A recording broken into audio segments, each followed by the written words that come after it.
안녕하세요. 유평교회 학생의 가스펠 프로젝트 4권 6번째 시간입니다. 오늘은 사무엘 하 7장에 있는 말씀을 아브라함의 언약을 다윗에게 라는 제목으로 함께 살펴보겠습니다. 성경의 하나님은요, 여러모로 특별한 분이십니다. 성경이 말하는 하나님은 굉장히 높으신 분이시고요, 위대하신 분이시고, 그 높으심과 위대하심은 절대적인 것입니다. 우리가 아는 그 어떠한 존재도 이 하나님께 비할 수가 없죠. 아마 하나님을 믿기 어려운 이유가 있다면 그분은 정말로 거짓말처럼, 우리 생각에 거짓말처럼 크신 분이시기 때문일 겁니다. 어떤 사람들은 가끔씩 이런 식으로 얘기를 해요. 내가 성경을 읽어보고 이해가 되고 납득이 되면 그때 가서 내가 믿어볼게. 약간 그런 식의 태도를 가지고 있습니다. 실제로 그렇게 성경을 읽다가 하나님을 믿게 되는 경우들도 있는데요. 근데 그렇다고 해서 하나님을 다 알고 정말로 모든 것을 다 깨우쳐서 하나님을 믿게 되는 것은 아닙니다. 하나님께서 만드신 이 세상, 이 우주도 우리는 다 이해할 수가 없습니다. 그래서 경이롭다라는 표현을 우리가 사용을 하잖아요. 그런데 그 경이로움을 만드신 하나님은 얼마나 더 경이로운 분이신지 우리가 사실은 감히 상상할 수도 없는 겁니다. 하나님의 이러한 면을 생각을 해보면 하나님은 참 멀리 이렇게 계시는 분이시고 우리가 가까이 할 수 없다라는 그런 생각이 들 수 있습니다. 그런데 여기서 성경은 또다시 하나님의 다른 특별하심에 대해서 말을 하는데요. 바로 그런 하나님께서 우리 사람들을 찾아오시고 만나신다라는 겁니다. 여러분이 잘 아는 그 성막 있죠. 구약의 성막. 그 성막이 바로 그러한 하나님을 상징적으로 이스라엘 백성들에게 이렇게 보여주는 역할을 했었던 건데요. 처음에 하나님께서 십계명을 이스라엘 백성들에게 말씀을 해주셨을 때 그 백성들은요, 하나님의 목소리를 듣는 것만으로도 너무 두려웠어요. 그래서 모세를 찾아가가지고 하나님께서 직접 말씀하지 마시고 당신한테 말씀을 하게 해달라. 그러면 우리가 그거를 듣겠다. 이제 그렇게 간청을 했었습니다. 하나님께서 나중에 그렇게 해 주셨는데요. 근데 이 성막을 통해서 하나님은 항상 그 하나님께서 그들 가운데 계시다라는 것을 그들에게 알려주셨습니다. 그들이 그것을 알고서 살아가기를 하나님은 원하셨습니다. 그 성막에서 드려지는 제사가 하나님의 이러한 두 가지 측면을 잘 보여주는 건데요. 하나님은 백성들을 찾아오시고 또 만나기 원하시지만 죄가 있는 백성들은 그냥 하나님 앞에 그렇게 나아갈 수는 없었다라는 거죠. 그들은 하나님께서 제시하신 그 방법에 따라서 하나님께서 세우신 그 제사장들의 도움을 받고 자신을 정결하게 해야만 했습니다. 그렇게 그들은 하나님을 만날 수가 있었습니다. 구약에 이러한 복잡한 제사 의식이라 그럴까요? 그러한 규례들을 보면은 사실 이런 질문이 생길 수 있어요. 왜 하나님은 굳이 이렇게 복잡한 규례들을 주셨을까? 그냥 사람을 만나기 원하시면 그냥 만나면 되는 거 아닌가? 그런 생각을 사실 할 수 있습니다. 그런데 이 질문은요, 이 포인트를 잘못 잡은 거예요. 제대로 된 질문은 이렇게 해야 됩니다. 왜 하나님은 굳이 사람을 만나려고 하실까? 사람이 하나님을 찾는 것은 당연한 겁니다. 왜냐하면 사람에게는 하나님이 필요하기 때문이죠. 그런데 하나님은 그렇지 않으시죠. 처음에 말씀드렸었던 것처럼 하나님은 절대적으로 크고 위대하신 분이셔서 무엇이 부족하거나 필요한 분이 아니세요. 우리가 궁금해해야 할 것은 그런 하나님께서 굳이 왜 사람을 찾아오시고 만나주시냐는 거죠. 왜 그렇게 하기를 원하시냐라는 거죠. 아마도 이 질문에 대한 아마 속 시원한 대답은 여러분들이 얻지 못할 겁니다. 저도 얻지를 못하는데요. 다만 확실한 것은 뭐냐면은 하나님께서 그렇게 하셨다라는 거고요. 누구도 하나님을 강제하지는 못한다라는 겁니다. 억지로 하나님을 그렇게 하게 만들진 못한다는 거죠. 따라서 그 말은요, 이것은 전적으로 하나님의 선택이다라는 겁니다. 사랑의 선택입니다. 사랑의 하나님께서 그 사랑을 우리들에게 나타내 보이시기로 선택을 하신 겁니다. 이런 하나님의 선택은요, 우리가 성경에서 여러 가지 모습으로 찾아볼 수가 있는데, 근데 그 중에서 가장 중요한 것 중에 하나가 바로 언약입니다. 언약. 하나님은 사람들과 언약을 맺으셔서 자신을 나타내시고 사람들에게 복을 내려주십니다. 특히 아브라함에게 그를 통해서 온 민족에게 복을 주시겠다라고 말씀하셨던 그 하나님의 언약은 하나님께서 사람을 구원하시는 이 성경의 전체 역사에 뼈대가 될 정도로 중요한 역할을 합니다. 그리고 이 언약은요, 아브라함 언약은 후손을 통해서 이루어질 것이었기 때문에 성경을 보면은 이러한 후손에 대한 이야기도 많이 나온다라는 것을 우리가 볼 수 있습니다. 있습니다. 오늘 우리가 살펴볼 이 다윗이 살던 시대는 아브라함 이후로 사실 많은 세대가 지난 시점입니다. 그동안에 아브라함의 후손은요, 애굽에서 종살이를 하기도 했었고, 거기서 나와서 40년을 광야에서 방황하기도 했어요. 그런데 그러한 시간들을 하나님은 이 아브라함의 후손을 이스라엘이라는 민족으로 성장할 수 있게 하셨고요. 그리고 그들을 하나님의 나라로 만드셨습니다. 그리고 그들과 다시 언약을 맺으시고 복을 주시겠다라고 하나님께서 약속을 하셨습니다. 문제는 이스라엘이 그런 하나님의 복을 제대로 누리지를 못했다라는 겁니다. 하나님의 약속을 어기셔서 그렇게 됐을까요? 절대로 그렇지 않습니다. 아브라함에게 약속을 하셨던 하나님은요, 사람들의 연약함, 그들의 죄에도 불구하고 계속해서 언약을 성실하게 지키셔서 그들에게 은혜를 내려주셨습니다. 그들에게 복을 주셨습니다. 이스라엘도 마찬가지였습니다. 우리가 배웠었던 것처럼 하나님은 이스라엘에게도 신실하게 약속을 지키셨습니다. 문제는 그들이 이 하나님을 가볍게 여겼고요. 이 하나님과의 약속을 가볍게 여겼다라는 거죠. 계속해서 그것을 어긴 것이 문제였습니다. 그래서 그들은 하나님께서 주시는 그 복을 충분히 누릴 수가 없었습니다. 사사시대가 바로 그런 시대였던 거죠. 그 사사시대의 끝에 하나님은 사무엘이라는 신실한 지도자를 보내주셨고요. 그 사무엘을 통해서 이스라엘은 다시 한번 이 하나님께서 주시는 복을 누릴 수가 있게 되었습니다. 그리고 나서 백성들의 요구로 세워졌던 왕, 누구죠? 사울이죠. 이 사울은 다시금 이 하나님의 백성을 하나님에게서 멀어지게 했었죠. 그런데 그 다음에 세워진 왕, 다윗. 하나님의 마음에 합한 자 다윗은 그렇지 않았습니다. 이 다윗의 마음은 하나님을 향해 있었고요. 따라서 자연스럽게 이 백성들을 하나님께로 이끄는 일을 다윗은 했습니다. 여러분, 이스라엘에게 이 하나님의 임재를 상징하는 물건이 있었는데 그게 혹시 뭔지 여러분 기억나시나요? 제가 처음에 말씀드렸던 성막의 가장 깊은 곳인 지성소에 있었던 것, 뭐죠? 바로 언약궤입니다. 언약궤.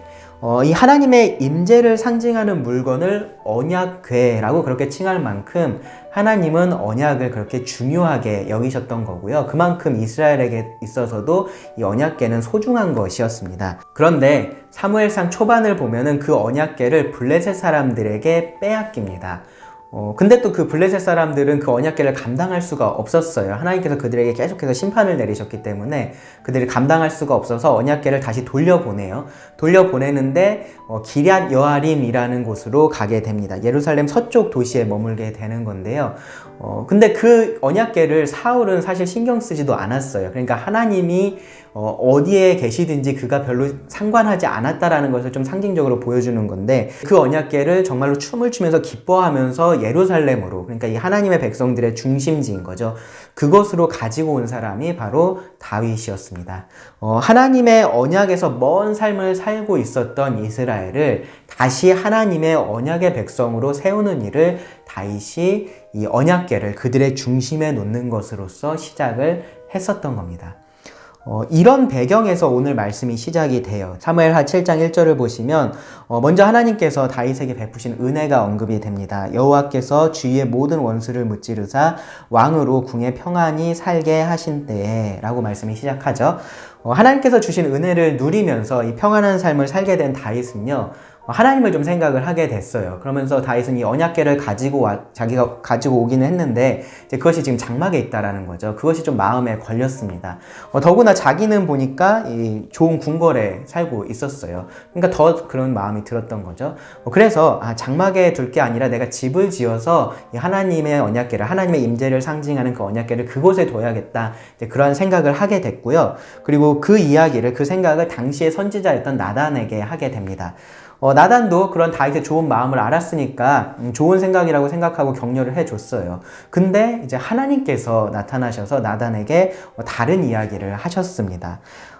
이렇게 말씀을 하셨는데요. 나단을 통해서 다윗에게 이런 말씀을 하셨습니다. 5절에 보시면은 가서 내 종 다윗에게 말하기를 여호와께서 이와 같이 말씀하시되 네가 나를 위하여 내가 살 집을 건축하겠느냐. 내가 이스라엘 자손을 애굽에서 인도하여 내던 날부터 오늘까지 집에 살지 아니하고 장막과 성막 안에서 다녔나니 이스라엘 자손과 더불어 다니는 모든 곳에서 내가 내 백성 이스라엘을 먹이라고 명령한 이스라엘 어느 지파들 가운데 하나에게 내가 말하기를 너희가 어찌하여 나를 위하여 백향목 집을 건축하지 아니하였냐고 말하였느냐. 하나님이 마치 좀 책망하시는 것처럼 그렇게 들리죠. 그런데 이어지는 내용을 보면은 그렇지는 않았던 것 같습니다. 집을 짓는 것이 잘못된 것이 아닙니다. 다만 하나님은 전쟁에서 피를 많이 흘린 다윗이 아닌 그의 아들 솔로몬을 통해서 집을 짓게 하실 겁니다. 하지만 그렇다고 해서 하나님께 집이 필요한 것도 아니다라는 사실을 이 말씀에서 하나님은 분명하게 하셨습니다. 그렇기 때문에 성전을 짓는다고 해서 그것이 다윗에게 베푸신 하나님의 은혜를 갚는 것, 그러한 것이 될 수는 없습니다. 하나님은 그것이 필요하지 않으시니까요. 그리고요, 또 그것이 더 많은 하나님의 복을 받을 수 있는 그러한 수단이 될 수도 없습니다. 나중에 실제로 이 성전을 지었던 솔로몬도 이것을 알았기 때문에 이런 기도를 했어요. 열왕기 상 8장 27절을 보시면은 하나님이 참으로 땅에 거하시리이까 하늘과 하늘들의 하늘이라도 주를 용납하지 못하겠거든 하물며 내가 건축한 이 성전이오리이까. 장막에 거하든지 집에 거하든지 그것은 하나님에게 아무런 상관이 없는 일이었습니다. 사실 실제적으로 아무 의미가 없는 일이에요. 그런데 하나님은요, 하나님을 위해서 성전을 짓겠다라고 말하는 그 다윗의 마음을 귀하게 보셨습니다. 그 순수한 믿음을 보시고요, 하나님은 더 큰 은혜를 주실 것을 약속을 하십니다. 그것이 이제 오늘 우리가 배우는 바로 다윗 언약입니다. 아브라함의 후손을 통해서 온 민족에게 복을 주시겠다라고 하나님께서 언약을 주셨었죠. 그리고 그 언약이 이제는 이 다윗의 후손으로 올 한 왕을 통해서 성취될 것이다 라는 것이 밝혀집니다. 이 언약은요, 다윗에게 성취될 약속, 그리고 다윗의 후손들에게 성취될 약속, 또 궁극적으로는 영원한 왕을 통해서 성취될 약속을 포함을 하고 있습니다. 7장 11절 말씀부터 제가 몇 구절을 읽어드리겠습니다. 11절부터인데요. 11절 뒷부분부터 보시면 여호와가 또 너에게 이르노니 여호와가 너를 위하여 집을 짓고 너의 수완이 차서 너의 조상들과 함께 누울 때에 내가 너의 몸에서 날 너의 씨를 너의 뒤에 세워 그의 나라를 견고하게 하리라. 그는 내 이름을 위하여 집을 건축할 것이요 나는 그의 나라 왕위를 영원히 견고하게 하리라. 나는 그에게 아버지가 되고 그는 내게 아들이 되리니 그가 만일 죄를 범하면 내가 사람의 매와 인생의 채찍으로 징계하려니와 내가 너의 앞에서 물러나게 한 사울에게서 내 은총을 빼앗은 것처럼 그에게서 빼앗지는 아니하리라. 너의 집과 너의 나라가 내 앞에서 영원히 보존되고 너의 왕위가 영원히 견고하리라 하셨다 하라. 여기서 가장 중요한 말씀은 하나님께서 다윗을 위하여 집을 짓겠다라고 하신 그 부분입니다. 다윗은 하나님을 위하여 집, 그러니까 눈에 보이는 건물을 짓겠다라고 그렇게 말을 했는데요. 하나님께서는 다윗을 위해서 집, 그러니까 여기서 말하는 집은 그의 왕조인 거죠. 그의 왕조를 세우실 것을 약속하셨습니다. 그 왕조는 영원히 계속될 왕조이고요. 하나님께서 견고하게 하실 것이다 라는 약속도 주십니다. 여기 영원히라는 표현이 여러 차례 나오는데요. 그냥 오래를 의미하는 것이 아니라 정말로 끝이 없는 영원을 의미를 합니다. 사람으로서는 가능하지 않은 이 일을 하나님은 사람이 되신 하나님, 그러니까 예수님을 통해서 이루어 주셨습니다. 그래서 이 성경은요, 예수님을 궁극적인 다윗의 자손이라고 말을 합니다. 신약 성경을 여는 첫 번째 말씀, 마태복음 1장 1절 어떻게 시작하죠? 아브라함과 다윗의 자손 예수 그리스도의 계보라. 하나님께서 아브라함에게 주신 복에 대한 약속, 그리고 다윗에게 주신 영원한 왕권에 대한 약속이 예수 그리스도를 통해서 이루어진 겁니다. 왕이신 예수님은 자기 백성을 십자가에서 죽으심으로써 구원하셨고요. 그리고 이제 다시 왕으로 이 땅에 오실 겁니다. 하나님은 그 약속을 반드시 지키십니다. 오늘 말씀을 통해서 우리는 언약을 통해서 우리에게 찾아오시고 또 만나주시는 하나님을 배웠습니다. 한 가지 이 말씀을 통해서 우리가 꼭 알아야 할 교훈에 대해서 말씀을 드리고 오늘 말씀은 마치겠습니다. 여러분, 하나님을 섬긴다라는 그 말의 의미를 오해하지 마시기 바랍니다. 하나님을 섬긴다라는 것은요, 우리가 무언가를 하면 하나님이 그것에 대한 대가로서 우리가 원하는 무언가를 주시는 그러한 것이 아니에요.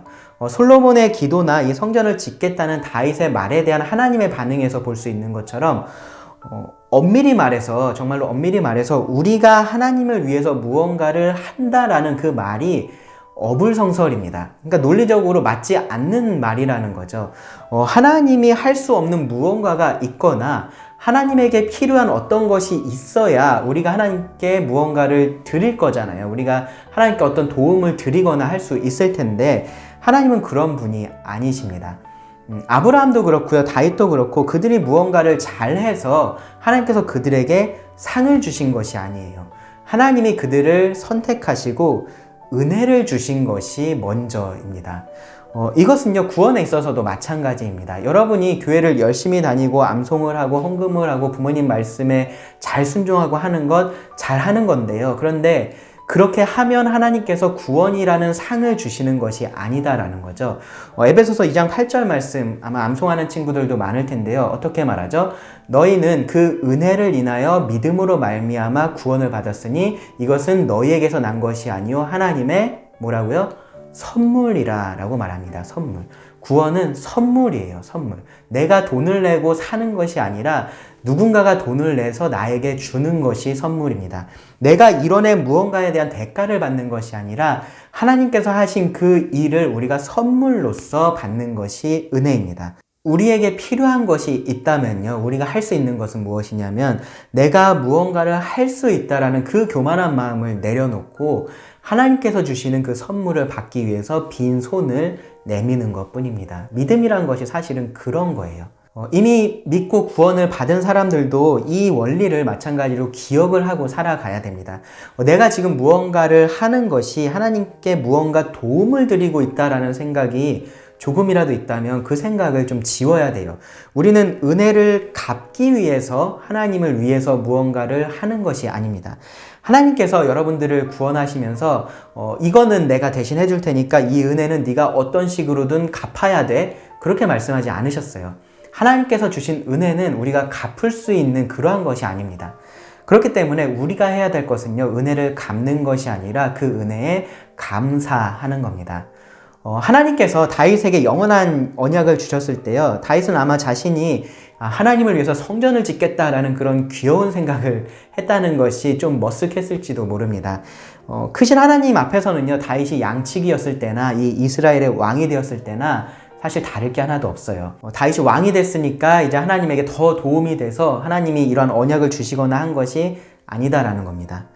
이 모든 것을 다윗이 깨달았을 때요, 다윗이 보였던 반응을 여러분 보시기 바랍니다. 사무엘하 7장 18절에 보시면 다윗 왕이 여호와 앞에 들어가 앉아서 이르되 주 여호와여 나는 누구이오며 내 집은 무엇이기에 나를 여기까지 이르게 하셨나이까. 하나님께서 해주시는 것에 비해서 자기가 정말로 아무것도 하는 것이 없다라는 거, 할 수 있는 것이 없다라는 것을 인정을 하는 거죠.